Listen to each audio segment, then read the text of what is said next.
Bonjour à tous, Shaman Joe.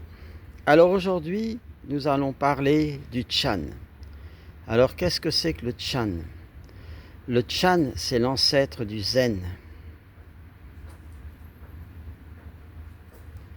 C'est un enseignement taoïste et il y a plusieurs degrés dans le Chan. C'est un vieux manuscrit. C'est un enseignement ésotérique. Ça peut rejoindre le soufisme. En fait, le Chan, c'est vraiment l'ancêtre du Zen. C'est la méditation dans l'action, en marchant. On peut méditer, en parlant.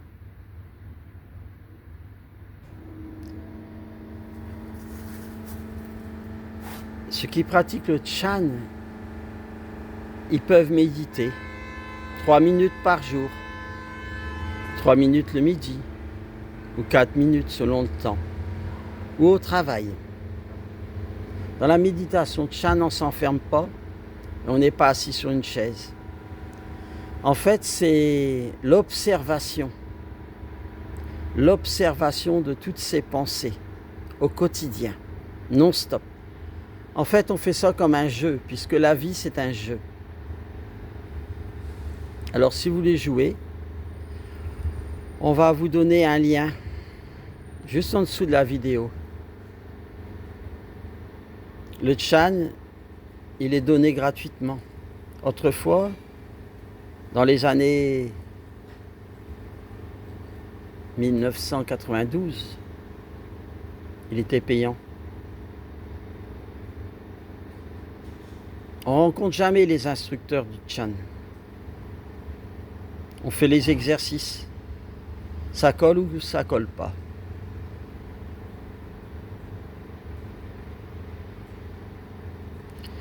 Chacun fait comme il ressent.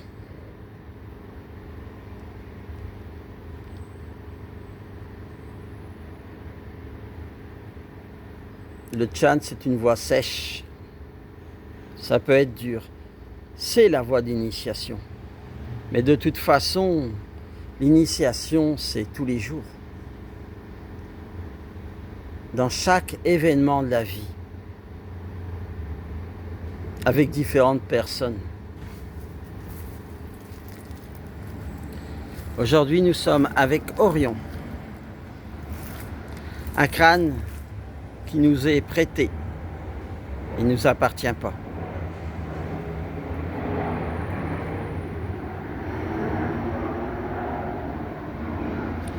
Si vous êtes intéressé, vous devez savoir que quand on ouvre la boîte, il n'y a plus de retour en arrière. L'initiation s'accélère.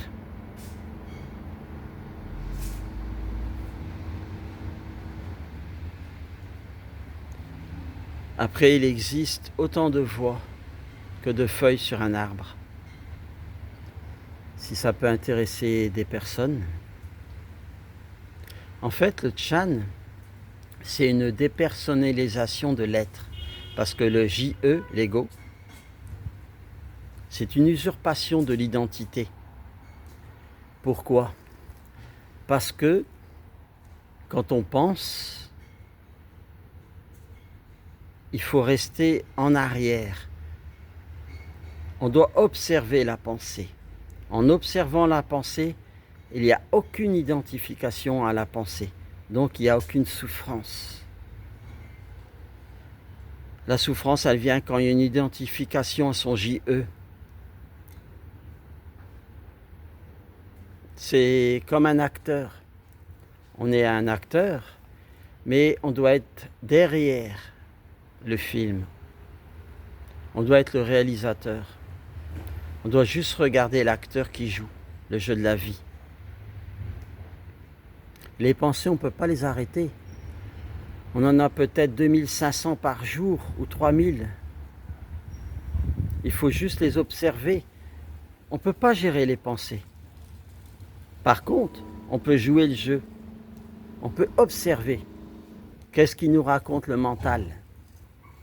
et blablabla, et blablabla. Il nous raconte en général beaucoup de conneries. Mais il faut juste observer le rappel de soi. Et dans le Chan, il y a beaucoup d'exercices. C'est comme une sorte de Qigong, puisque c'est taoïste.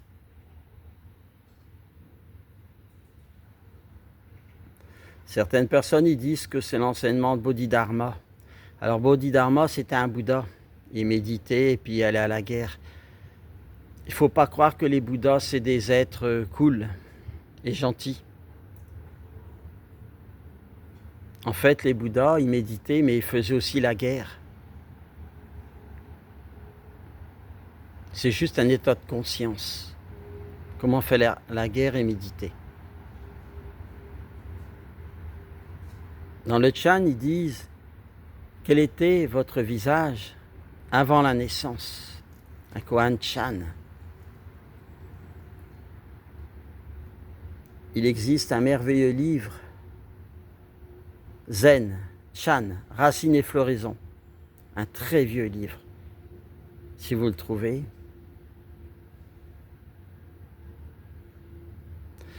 Voilà, on ne va pas faire long, ça ne sert à rien. À plus tard pour de nouvelles aventures.